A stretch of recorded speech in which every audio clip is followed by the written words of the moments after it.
வணக்கம். ஹெல்த் இன்சூரன்ஸ்னாலே நிறைய கேள்விகள், சந்தேகங்கள் அப்படிதானே? ஆனா கவலையே வேண்டாம். இன்னைக்கு இந்த ஹெல்த் இன்சூரன்ஸ பத்தி A to Z ரொம்ப சிம்பிளா யாருக்கும் புரியற மாதிரி பார்க்க போறோம். ரெடியா? வாங்க ஸ்டார்ட் பண்ணலாம். ஓகே, சோ இன்னைக்கு என்னெல்லாம் பார்க்க போறோம்னு ஒரு சின்ன road map. First, health insurance எதுக்கு தேவைன்னு பார்ப்போம். அப்புறம் எப்படி நல்ல பிளானை சூஸ் பண்றது, பாலிசி வாங்கிட்டு அதை எப்படி யூஸ் பண்றது, அதாவது கிளைம் பண்றதுன்னு பார்ப்போம். கவர்மெண்ட் ஸ்கீம்ஸ் பத்தியும் பேசுவோம். ஃபைனலா, சரி இப்ப நான் என்ன பண்ணணுங்கிற கேள்விக்கு ஒரு கிளியரான பதிலோட முடிக்கலாம். சரி, வாங்க நம்ம முதல் பகுதிக்குள்ள போயிடலாம். எதையும் செய்யறதுக்கு முன்னாடி எதுக்கு செய்யறோம்னு தெரிஞ்சுக்கிட்டா அது ரொம்ப ஈஸியாயிடும் இல்லையா? அந்த மாதிரி தான் ஹெல்த் இன்சூரன்ஸ் ஏன் அவ்ளோ முக்கியம்னு முதல்ல பாத்திரலாம். இது உங்க ஃபைனான்ஷியல் சேஃப்டிக்கு நீங்க எடுத்து வைக்கிற முதல் அடின்னு கூட சொல்லலாம். இப்ப நான் கேக்குற கேள்விய கொஞ்சம் யோசிச்சு பாருங்க. நமக்கு யாருக்குமே எந்த பிரச்சனையும் வரக்கூடாது. ஆனா லைஃப்ல எதுவும் சொல்ல முடியாது இல்லையா? திடீர்னு ஒரு மெடிக்கல் எமர்ஜென்சி, ஒரு பெரிய செலவு வருதுன்னு வச்சுக்கோங்க. எப்படி சமாளிப்பீங்க? கஷ்டப்பட்டு சேர்த்து வச்ச சேவிங்ஸ் எல்லாம் ஒரே நாள்ல காணாம போயிடுமோன்னு ஒரு பயம் வருதா?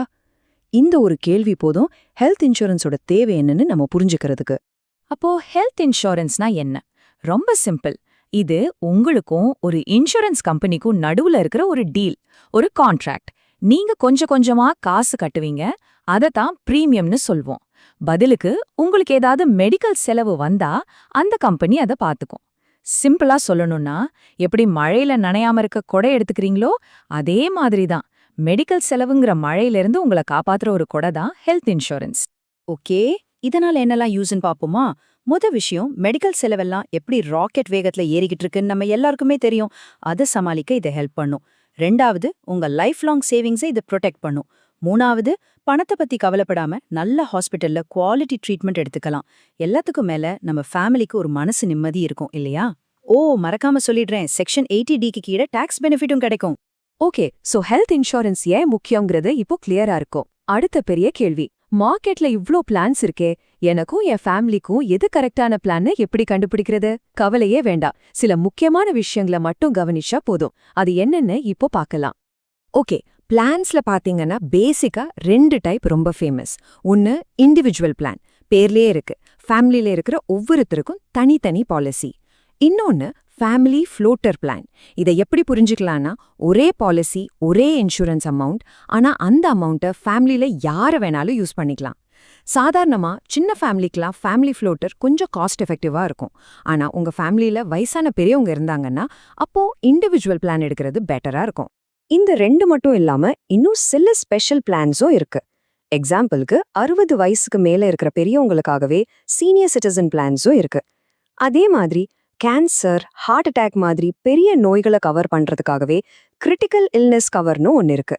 இதோட ஸ்பெஷாலிட்டி என்னன்னா, அந்த மாதிரி ஒரு பெரிய நோயின்னு டயக்னோஸ் பண்ணதுமே ட்ரீட்மெண்ட் செலவுக்கு காத்துட்டு இருக்காம பாலிசியில சொல்ற அமௌண்ட்டை மொத்தமா உங்க கையில கொடுத்துருவாங்க. சரி, ஒரு பாலிசி வாங்குறதுக்கு முன்னாடி ஒரு 5 பாயிண்ட் செக்லிஸ்ட் வச்சுக்கோங்க. ரெடியா? பாயிண்ட் நம்பர் 1, உங்க ஃபேமிலியோட நீட்ஸ் என்ன? வயசு, ஹெல்த் கண்டிஷன்லாம் பொறுத்து இது மாறும். 2, சம் இன்சூர்ட், அதாவது எவ்வளோ அமௌண்ட்டுக்கு கவரேஜ் வேணும்னு முடிவு பண்ணணும். 3, நெட்வொர்க் ஹாஸ்பிட்டல்ஸ் லிஸ்ட், உங்க ஏரியால நல்ல ஹாஸ்பிட்டல்ஸ் அவங்க லிஸ்ட்ல இருக்கான்னு செக் பண்ணுங்க. 4, இது ரொம்ப ரொம்ப முக்கியம், கிளைம் செட்டில்மெண்ட் ரேஷியோ. சிம்பிளா சொல்லணும்னா, 100 பேர் கிளைம் பண்ணா எத்தனை பேருக்கு கரெக்டா பணம் கொடுத்துருக்காங்கிறது தான் அது. இது 95% மேல இருந்தா நல்லது. லாஸ்ட் பாயிண்ட், பாலிசியோட எக்ஸ்க்ளூஷன்ஸ், வெயிட்டிங் பீரியட், இதெல்லாம் தெளிவா படிச்சு கேட்டு தெரிஞ்சுக்கோங்க. ஓகே, பிளான் சூஸ் பண்ணி பாலிசியும் வாங்கியாச்சு, சூப்பர். ஆனா தேவைப்படுற நேரத்துல அதை எப்படி யூஸ் பண்றது, அதாவது எப்படி கிளைம் பண்றது? கிளைம் பண்றது ஒன்னும் பெரிய கம்பசூத்திரம் இல்ல. ஸ்டெப்ஸ் கரெக்டா தெரிஞ்சுக்கிட்டா ரொம்ப ஈஸி. 2 விதமா கிளைம் பண்ணலாம். முதலாவது கேஷ்லெஸ் ட்ரீட்மெண்ட்.